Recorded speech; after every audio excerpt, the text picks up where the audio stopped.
dia membersihkan hidungnya, lalu kemudian menyempurnakannya dengan menggosok-gosokkan daun bidara, ya, atau daun sidro.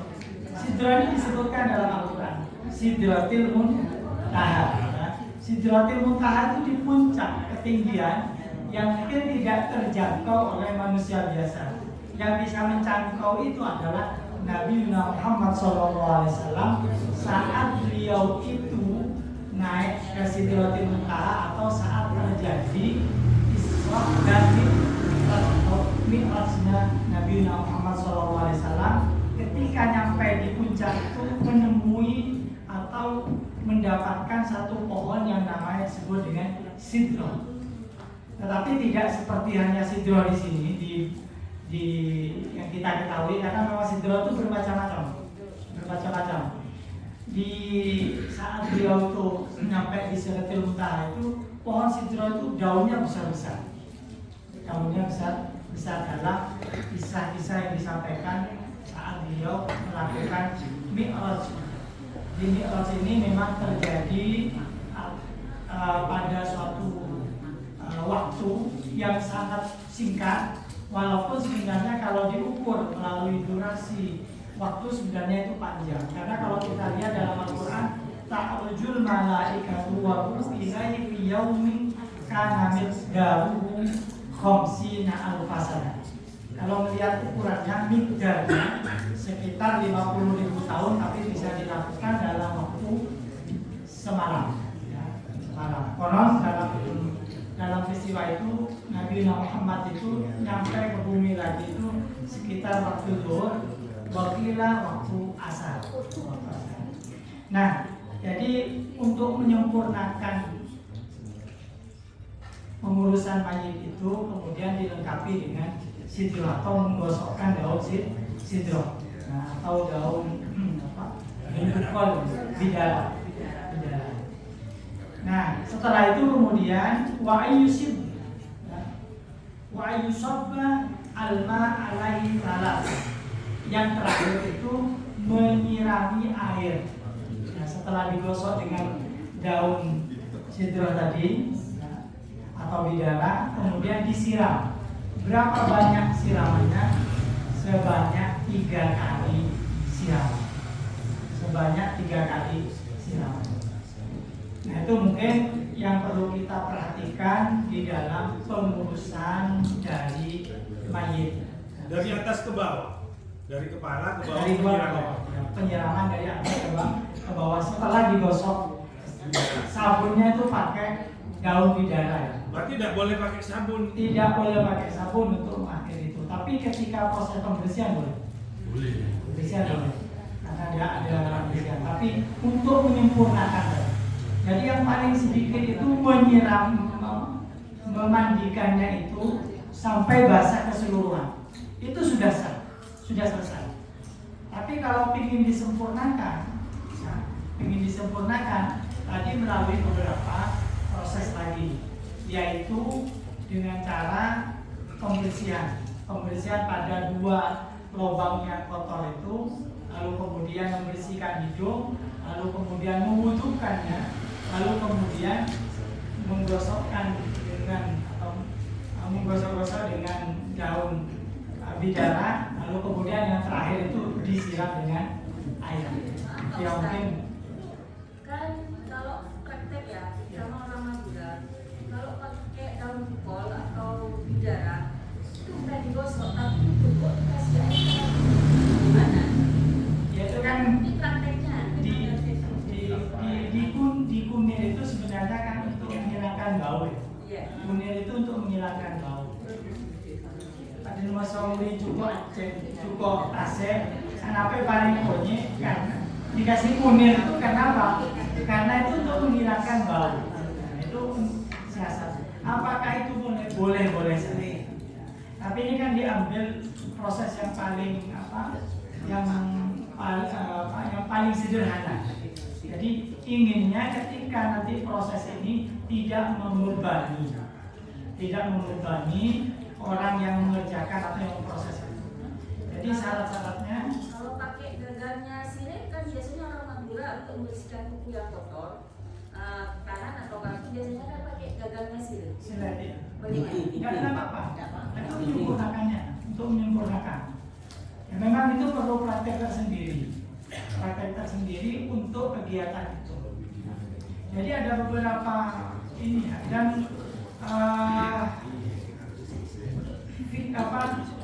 dalam kita ini terkadang nanti di prakteknya itu kita akan menemui beberapa kasus. Nah, maka dari itu seorang yang bertugas untuk menyelesaikan proses itu sebaiknya orang yang amanah. Ya, itu yang pertama, orang yang amanah. Lore cacat dorengan.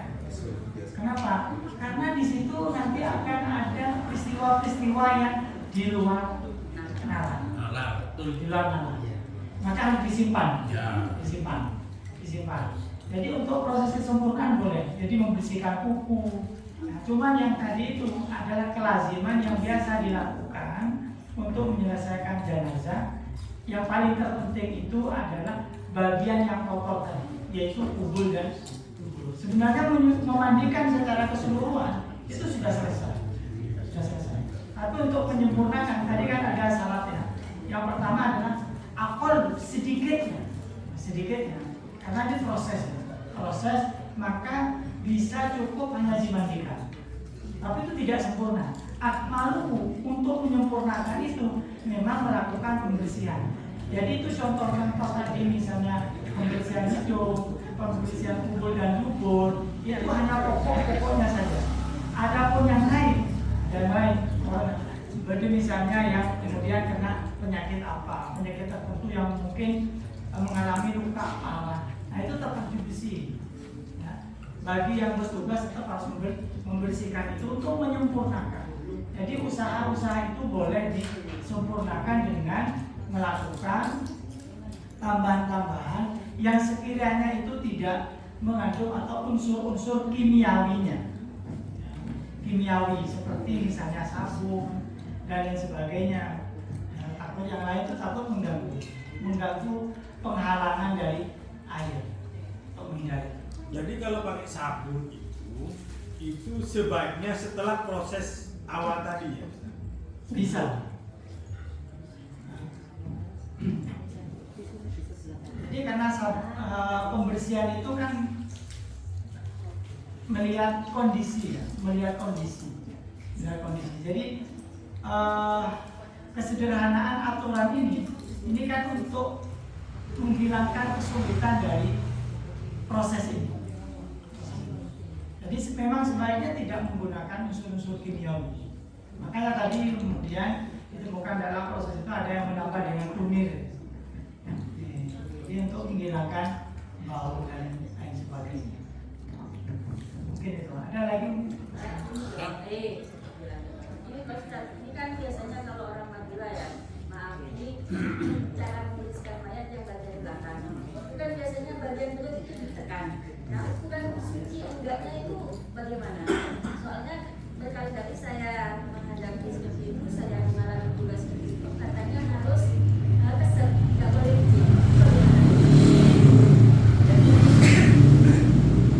dia tidak di bagian keluarga kotoran ya? Ya, di bagian keluarga kotoran. Jadi gini, proses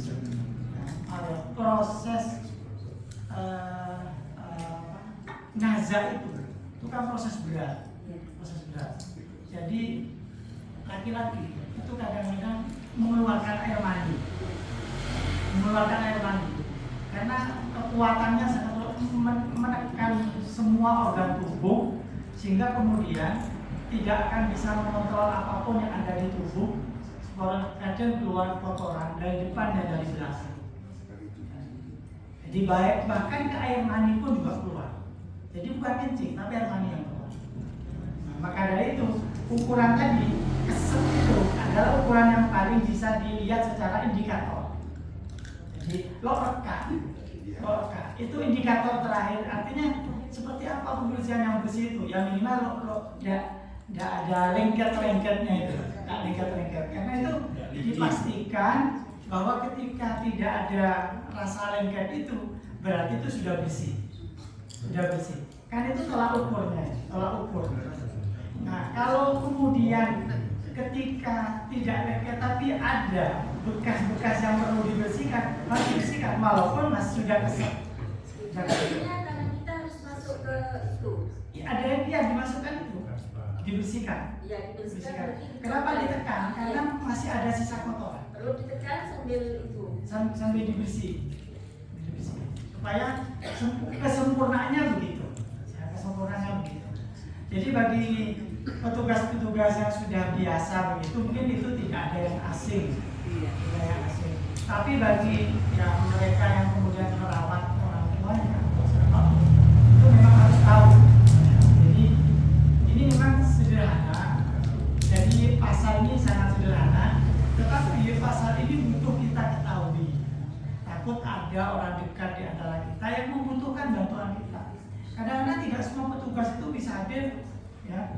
Ada kalanya juga kesulitan, atau pas mungkin yang biasa bertugas itu sakit dan lain sebagainya. Kemudian dia hanya bisa membantu dari jauh atau mungkin. Jadi indikator-indikator seperti tadi, keset itu adalah indikator yang bisa dirasakan oleh tangan pembersihnya. Tetapi indikator yang lain adalah dengan panca indera kita, dengan mata yang bisa kita lihat. Kalau memang masih ada kotoran, walaupun itu sudah dianggap sudah bersih, tapi masih kelihatan ada kotoran, ada bekasnya, ada jenisnya, maka harus kita bersih. Jadi saat membersihkan itu selain ditekan juga, ya tangan kita dimasukkan. Maka sebaiknya petugas itu juga pakai sarung tangan, ya, pakai sarung tangan supaya ya itu jaga-jaga. Nah, saat kita sarung tangan itu tidak akan bisa membedakan yang keset dan tidak keset. Tidak. Kenapa? Karena tertutup. Nah, ini kebedaannya antara kulit ini dengan kulit ini. Kenapa kemudian ketika kita berwudu ini, kita berwudu itu batal kalau sampai kulit yang depan ini nyentuh ujung dari kemaluan. Helmnya. Tapi kenapa kalau ini tidak batal? Karena memang beda fungsi.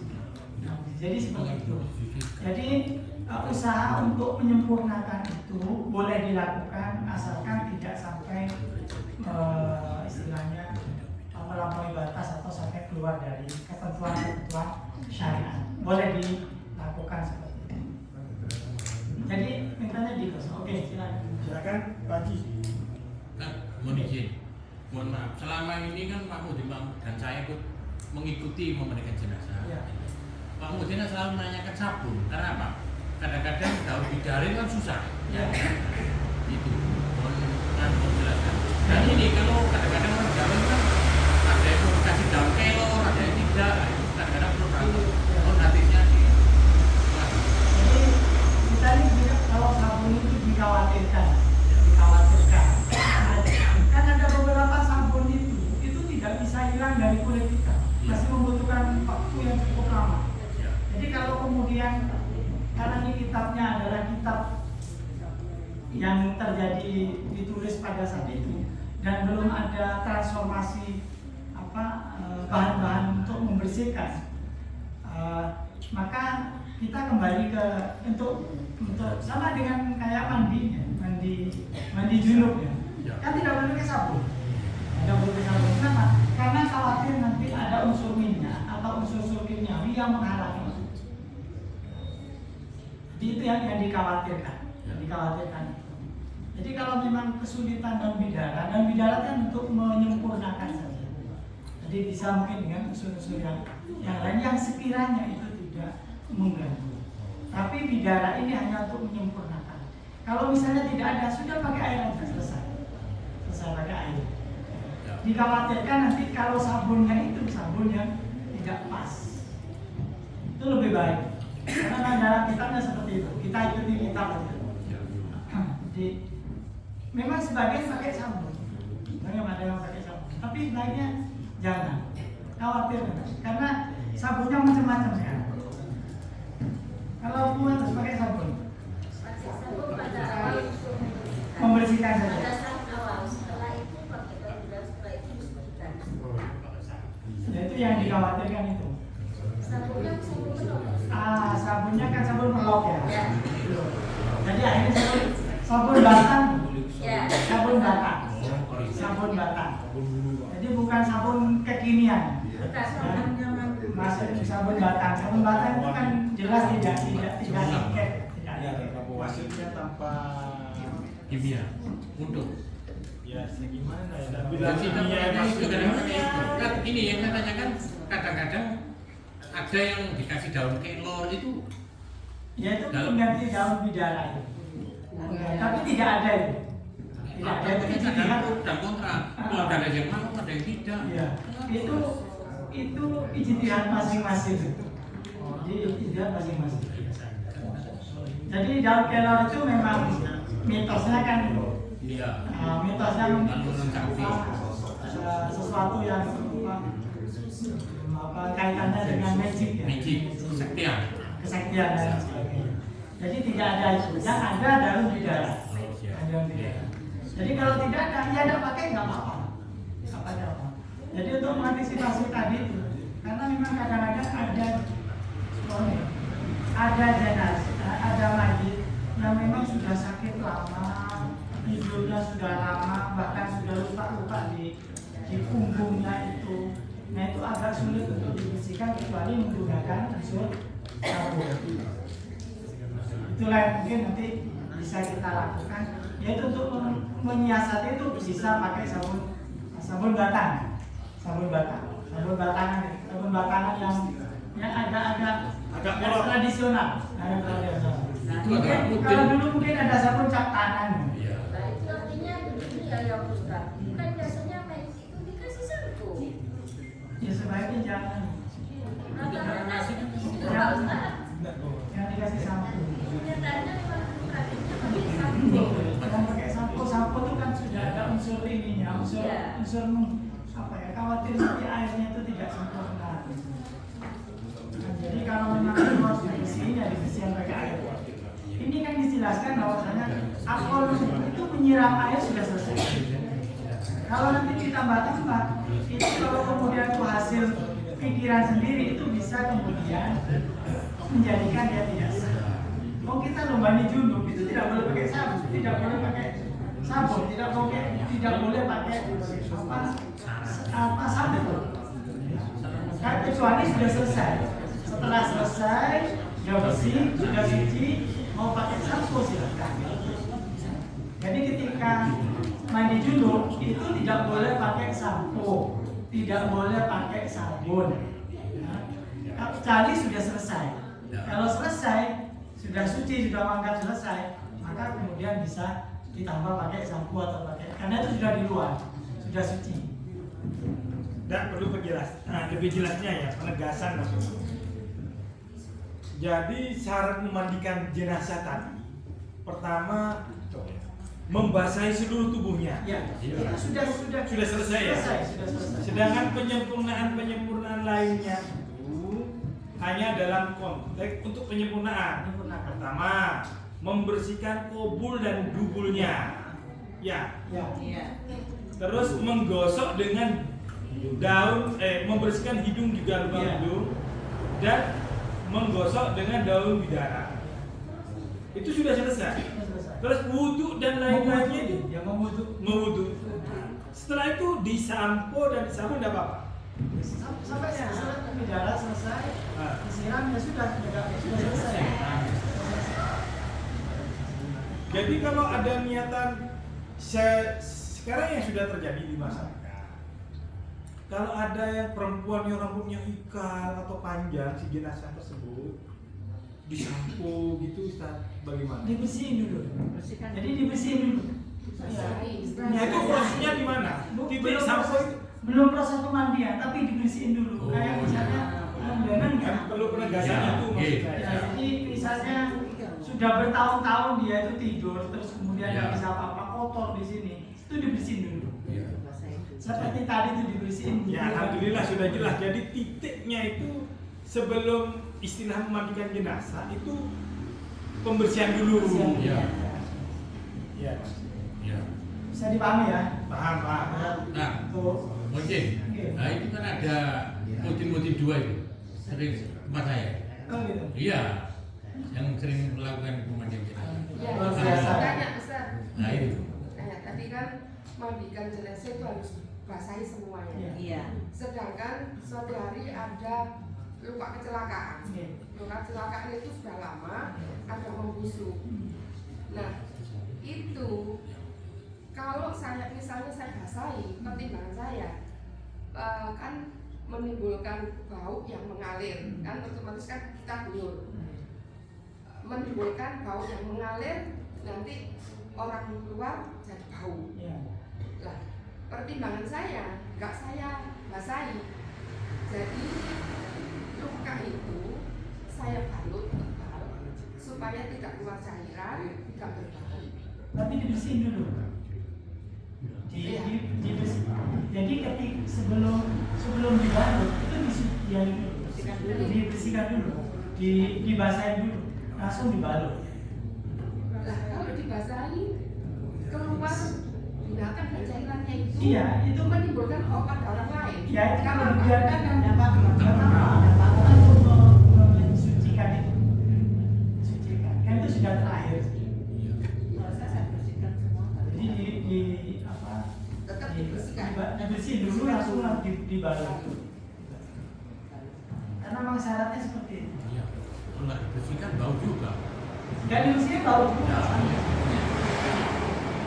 Memang ini menjadi tidak semua mampu ya untuk melakukan itu. Ya, seperti perbincangan tadi, kadang-kadang kalau orang nggak pernah, mungkin sampai beberapa hari masih ingat-ingat, Iya. Iya. masih ingat. Maka memang hanya petugas tertentu yang mampu untuk melakukan itu dan dia siap mental, terutama tentang amanah. Tentang amanah ini tidak boleh diceritakan ke siapapun. Betul. Ya. Walaupun terjadi apa-apa, karena memang itu ujian bagi seorang yang bertugas untuk membandikan. Itu memang amanah berat. Itu harus dijaga ya. Mungkin ada yang lain? Cukup ya. Baik, itu mungkin untuk sebab fikihnya. Kita masuk ke bagian nasihat-nasihat yang disampaikan oleh ulama kita, yaitu Muhammad Nawawi bin Umar Al-Jawi. Jadi kita butuh beberapa nasihat.